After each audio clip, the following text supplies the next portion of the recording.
नमस्कार, मैं श्रीकांत चौहान आप सभी का ट्रेड टॉक के पॉडकास्ट में स्वागत करता हूँ। अगर हम एशियन मार्केट्स की बात करें तो वहाँ पे मिक्स्ड गेन्स बने हुए हैं और अगर हम ग्लोबल क्यूज़ या न्यूज़ फ्लो की बात करें तो वहाँ पे मिस्टर पोवेल ने ये इंडिकेट किया है कि अगले महीने से यूएस में रेट कट आ सकता है। इसका पेस भी थोड़ा ग्रेजुअल होगा और इसी वजह से हमने यूएस मार्केट्स में एक तेज़ी का सेशन देखा।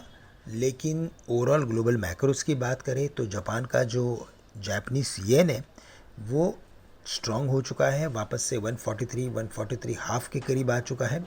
और कभी भी जब हम जापान के येन को स्ट्रॉन्ग होते हुए देखते हैं तो उसका मतलब ये होता है कि जो येन कैरी ट्रेड्स होते हैं वहाँ पे कुछ अनवाइंडिंग ऑफ पोजीशंस यानी कि जो पोजीशंस होती है उसकी क्लोजिंग होना शुरू हो जाती है। जो ओपन पोजीशन होती है वहाँ पे उसका स्क्वायर ऑफ होना शुरू हो जाता है और इसी वजह से जो ग्लोबल मार्केट्स हैं वहाँ पे वॉलेटिलिटी बढ़ती है। और उसी का रीज़न ये है कि एशियन मार्केट्स में मिक्स ट्रेंड बना हुआ है। गिफ्ट निफ्टी भी मामूली 50 पॉइंट 55 पॉइंट से ऊपर ट्रेड कर रहा है। और अगर हम हमारे मार्केट के सेटअप की बात करें तो पिछले 2 दिन से मार्केट काफ़ी कॉशियस था।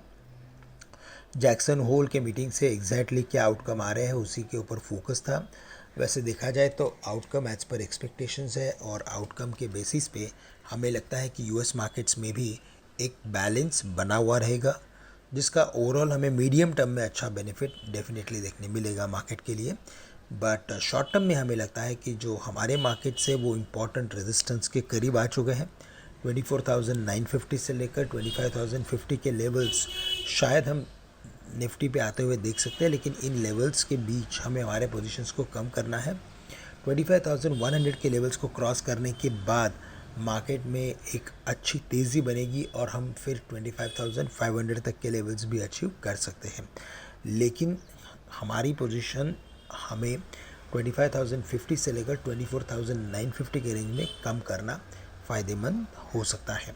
साथ ही साथ अगर कोई करेक्शन आता है तो 24,700 और 24,550 ये 2 इम्पॉर्टेंट लेवल्स हैं। और 25,550 के नीचे मार्केट की क्लोजिंग अगर आती है तो वो मार्केट के लिए नेगेटिव होगा।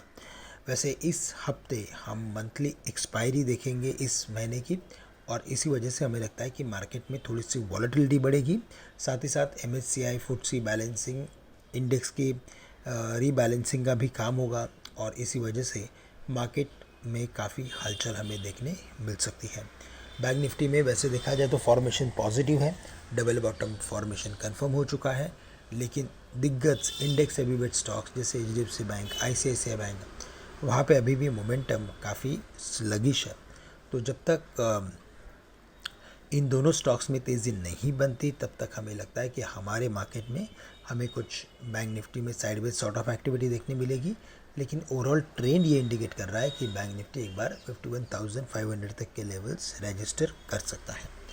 इसके अलावा हमें बाकी के इंडाइसेस में काफ़ी कॉशियस रहना है और स्टॉक स्पेसिफिक हमें एक्टिविटी या मूव्स का हमें फ़ायदा लेना है। तब तक हमें लगता है कि ब्रॉड बेस एक्टिविटी को फॉलो करने के बजाय हम स्टॉक स्पेसिफिक एक्टिविटी को फॉलो करेंगे तो उसका फ़ायदा हमें मिल सकता है। तो दोस्तों आज के लिए बस इतना ही। आप सभी से मैं आज के लिए विदा लेता हूँ। धन्यवाद।